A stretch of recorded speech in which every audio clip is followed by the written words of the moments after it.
ವಿಷಯಗಳನ್ನೇ ಭೋಗಿಸದಿರೋದು ಅಂತ ಹೇಳಲಿಲ್ಲ ಪ್ರಹ್ಲಾದರಾಜರು.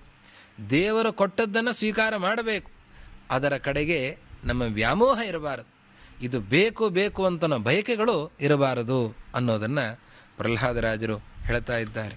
ಆದ್ದರಿಂದ ಮನೋನಿಗ್ರಹ ಅನ್ನೋದು ಬಹಳ ಮುಖ್ಯವಾಗಿದೆ.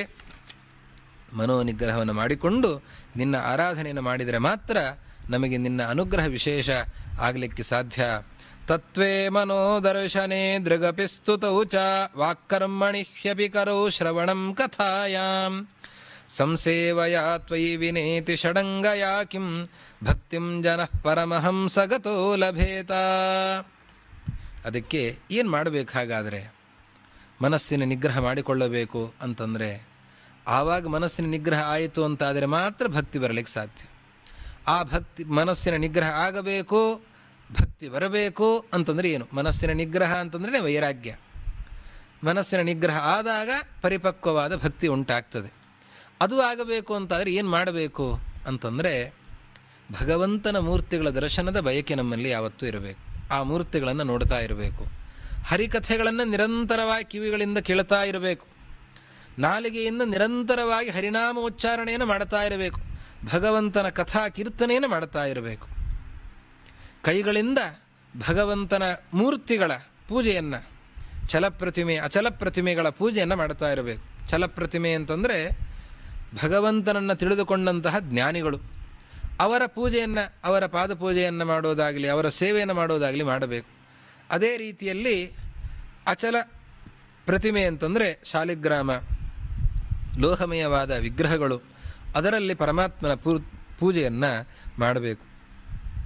ಹೀಗೆ ಈ ಎಲ್ಲ ರೀತಿಯ ಇಂದ್ರಿಯಗಳ ವ್ಯಾಪಾರಗಳನ್ನು ಭಗವಂತನ ಪೂಜೆಗೆ ವಿನಿಯೋಗಿಸಿದರೆ ಆವಾಗ ಅಂತಃಕರಣ ನೈರ್ಮಲ್ಯ ಉಂಟಾಗಿ ಮನಸ್ಸು ಪರಿಶುದ್ಧವಾಗಿ ಆವಾಗ ವಿಷಯಗಳ ಕಡೆ ಧಾವಿಸೋದಿಲ್ಲ.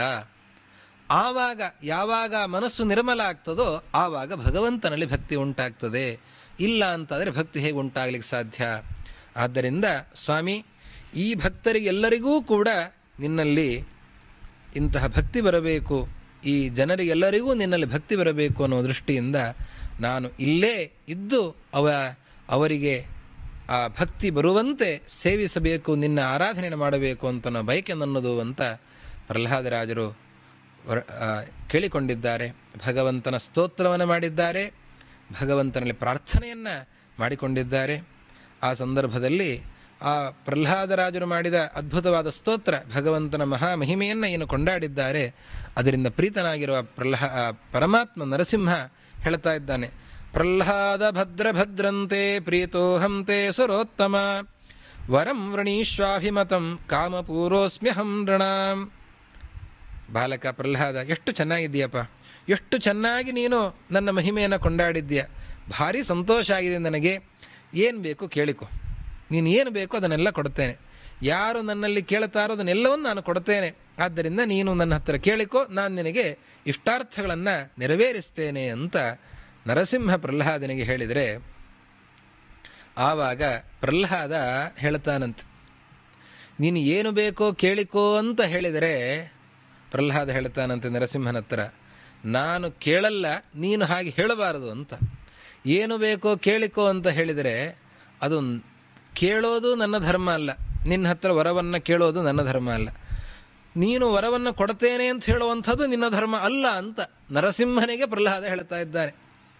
ಯಾಕೆ ಅಂತಂದರೆ, ನೋಡು ಸ್ವಾಮಿ, ನಾನು ನಿನ್ನ ಭಕ್ತ, ನೀನು ನನ್ನ ಸ್ವಾಮಿ.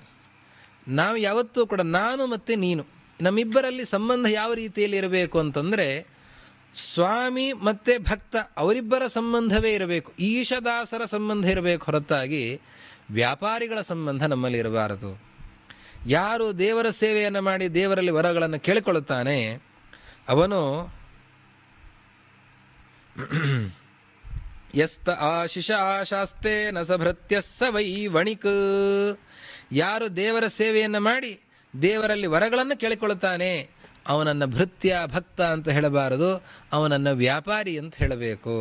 ಇವತ್ತು ನಾವು ದುಡ್ಡನ್ನು ಕೊಟ್ಟು ಪದಾರ್ಥವನ್ನು ಕೊಂಡುಕೊಳ್ಳುತ್ತೇವೆ, ಅದೇ ರೀತಿಯಲ್ಲಿ ನಾವು ದೇವರ ಸೇವೆಯನ್ನು ಮಾಡಿ ದೇವರಿಂದ ವರವನ್ನು ಕೇಳಿಕೊಂಡಿದ್ದೇವೆ ಅಂತಂದರೆ ನಾವು ವ್ಯಾಪಾರವನ್ನು ದೇವರಲ್ಲಿ ಮಾಡ್ತಾ ಇದ್ದೇವೆ.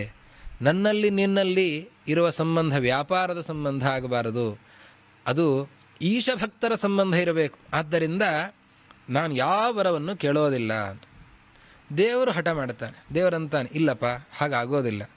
ನಾನು ಪ್ರತ್ಯಕ್ಷ ಆಗಿದ್ದೇನೆ ಅಂತಂದರೆ ನನ್ನನ್ನು ಯಾರಾದರೂ ಕೇಳ್ತಾರೆ, ಹೌದು ನೀನು ಪ್ರಹ್ಲಾದನಿಗೆ ಪ್ರತ್ಯಕ್ಷ ಆಗಿದ್ದಿ, ಅವಾಗ ನೀನೇನು ವರ ಕೊಟ್ಟಿದ್ದಿ ಅಂತ. ನಾನೇನು ವರನೇ ಕೊಟ್ಟಿಲ್ಲ ಅಂತಂದರೆ, ಓಹೋ ದೇವರು ಹಾಗಾದರೆ ವರ ಕೊಟ್ಟಿಲ್ಲ ಅಂತನ್ನೋ ಅಪವಾದ ನನ್ನ ಮೇಲೆ ಬರ್ತದೆ.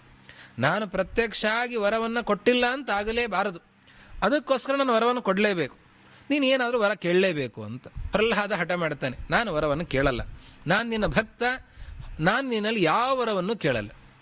ಇದು ದೇವರ ಭಕ್ತರ ಒಂದು ಜಗಳ. ವರವನ್ನು ಕೇಳಿಕೋ ಅಂತ ದೇವರು ಹೇಳ್ತಾನೆ, ವರವನ್ನು ಕೇಳಿಕೊಳ್ಳಲ್ಲ ಅಂತ ಭಕ್ತ ಹೇಳ್ತಾ ಇದ್ದಾನೆ. ಇಂತಹ ಒಂದು ಅದ್ಭುತವಾದಂತಹ ಜಗಳ ಭರತನಿಗೂ ರಾಮನಿಗೂ ಒಂದು ಜಗಳ ನಡೀತು. ರಾಜ್ಯಕ್ಕೆ ಬರಬೇಕು ಅಂತ ಭರತ ಕೇಳ್ಕೊಳ್ತಾನೆ, ರಾಮ ಬರೋದಿಲ್ಲ ಅಂತ ಅವನು ಹಠ ಮಾಡುತ್ತಾನೆ. ಹಾಗೆ ಇಲ್ಲಿ ಪ್ರಹ್ಲಾದನಿಗೂ ನರಸಿಂಹನಿಗೂ ಒಂದು ಜಗಳ ನಡೀತಾ ಇದೆ.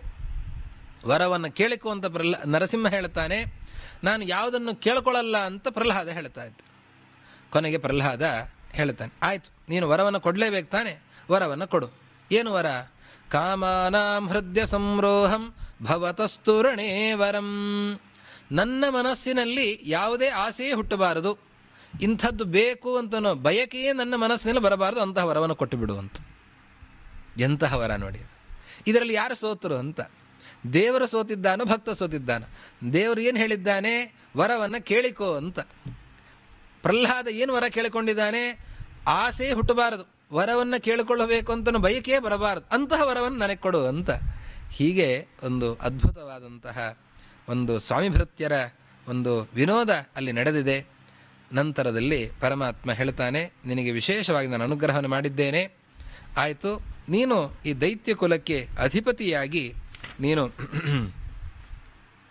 ಇಲ್ಲಿ ರಾಜನಾಗಿ ಮೆರೆಯಬೇಕು ಅಂತ ಪರಮಾತ್ಮ ಹೇಳಿ, ನಂತರದಲ್ಲಿ ತಥಾಪಿ ಮನ್ವಂತರಮೇತದತ್ರ ದೈತ್ಯೇಶ್ವರಾಣಂ ಅನುಭುಂಶ ಭೋಗಾನ್, ಒಂದು ಮನ್ವಂತರ ಕಾಲ ನೀನು ದೈತ್ಯಾಧಿಪತಿಯಾಗಿರುವಂಥ ಪ್ರಹ್ಲಾದನಿಗೆ ಅನುಗ್ರಹವನ್ನು ಮಾಡಿ, ನಂತರದಲ್ಲಿ ಪ್ರಹ್ಲಾದ ಅಂತಾನೆ, ಸರಿ ನನಗೆಲ್ಲ ಅನುಗ್ರಹ ಆಯಿತು, ನನ್ನ ತಂದೆ ಮಾತ್ರ ಅಪರಾಧವನ್ನು ಮಾಡಿದ್ದಾನೆ, ಅವನಿಗೆ ಅವನು ಮಾಡಿದ ತಪ್ಪಿಗೆ ಏನು ಭಗವದ್ವೇಷ, ಭಗವಂತನ ನಿಂದನಾದಿಗಳು, ಭಗವದ್ಭಕ್ತರ ದ್ವೇಷ. ನಾನು ನಿನ್ನ ಭಕ್ತ ಅಂತನ್ನುವ ಕಾರಣದಿಂದಲೇ ನನ್ನನ್ನು ದ್ವೇಷಿಸಿದ್ದಾನೆ, ನನ್ನನ್ನು ಕೊಲ್ಲಬೇಕು ಅಂತ ಸಾಕಷ್ಟು ಪ್ರಯತ್ನಗಳನ್ನು ಮಾಡಿದ್ದಾನೆ. ಅದೆಲ್ಲವೂ ಕೂಡ ನರಕಕ್ಕೆ ತಮಸ್ಸಿಗೆ ಕಳಿಸುವಂಥದ್ದೇ. ಅಂತಹ ಅನರ್ಥವನ್ನು ಅವನು ಹೊಂದುತ್ತಾ ಇದ್ದಾನೆ. ತಸ್ಮಾತ್ ಪಿತಾಮೇ ಪೂಯೇತ ದುರಂತ ದುಸ್ತರ ದಘಾತ್. ಇಂತಹ ಪಾಪದಿಂದ ಅವನು ಮುಕ್ತನಾಗಬೇಕು ಅಂತ ನಾವು ಪ್ರಾರ್ಥನೆಯನ್ನು ಮಾಡ್ತಾನೆ. ತನಗೋಸ್ಕರ ಯಾವ ಪ್ರಾರ್ಥನೆಯನ್ನು ಮಾಡಿಕೊಳ್ಳೋದಿಲ್ಲ, ತನ್ನ ತಂದೆ ಉದ್ಧತನಾಗಬೇಕು ಅಂತ ಕೇಳಿಕೊಳ್ತಾನೆ.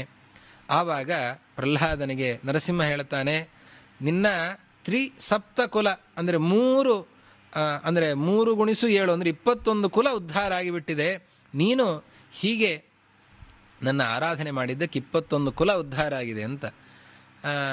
ಅಂದರೆ ಹಿಂದಿನ 7 ತಲೆ, ಮುಂದಿನ 7 ತಲೆ ಅದೆಲ್ಲವೂ ಕೂಡ ಉದ್ಧಾರ ಆಗಬೇಕು ಅಂತ. ಹಿಂದಿನ 7 ತಲೆ ಅಂತಂದರೆ ಪ್ರಹ್ಲಾದನ ಹಿಂದಿನ 7 ತಲೆ, ತಂದೆ ಅಜ್ಜ ಮುತ್ತಜ್ಜ ಹಾಗೆ ಹೋಗಬೇಕು. ಪ್ರಹ್ಲಾದನ ತಂದೆ ಯಾರು? ಹಿರಣ್ಯಕಶಿಪು. ಹಿರಣ್ಯಕಶಿಪುವಿನ ತಂದೆ ಯಾರು? ಕಶ್ಯಪರು. ಕಶ್ಯಪರ ತಂದೆ ಯಾರು? ಮರೀಚಿ ಋಷಿಗಳು. ಮುಗಿಯಿತು. ಮರೀಚಿ ಋಷಿಗಳ ತಂದೆ ಚತುರ್ಮುಖ ಬ್ರಹ್ಮದೇವರು ಉದ್ಧಾರ ಆಗಬೇಕಾ? ಬ್ರಹ್ಮದೇವರ ತಂದೆ ನಾರಾಯಣನೇ. ನಾರಾಯಣನ ಅನುಗ್ರಹದಿಂದ ನಾರಾಯಣನೇ ಉದ್ಧಾರ ಆಗಬೇಕಾ? 7 ಅಂತನ್ನೋದು ಕೊನೆಗೆ ಇಲ್ಲವೇ ಇಲ್ಲ. ಕೊನೆಗೆ ಹೇಗೆ ಅಂತಂದರೆ ಅದಕ್ಕೆ ಹೇಳ್ತಾರೆ 7 ತಲೆ ಅಂತಂದರೆ ಜನ್ಮಾಂತರದ ಹಿಂದಿನ 7 ಜನ್ಮಗಳು ಮಾಡಿದ ಪಾಪಗಳೆಲ್ಲ ಪರಿಹಾರ ಆಗುತ್ತೆ, ಮುಂದಿನ 7 ಜನ್ಮಗಳಲ್ಲಿ ಮಾಡಿದ ಪಾಪಗಳು, ಮಾಡುವ ಪಾಪಗಳು ಕೂಡ ಪರಿಹಾರ ಆಗ್ತವೆ ಅಂತನ್ನುವ ರೀತಿಯಲ್ಲಿ ಪರಮಾತ್ಮ ಅನುಗ್ರಹನ ಮಾಡಿದ್ದಾನೆ. ಆಗ ನರಸಿಂಹ ಹೇಳುವಂತಹ ಒಂದು ಸುಂದರವಾದಂತಹ ಮಾತು, ಪ್ರಹ್ಲಾದನ ಬಗ್ಗೆ ನರಸಿಂಹ ಹೇಳುವಂತಹ ಒಂದು ಮಾತು,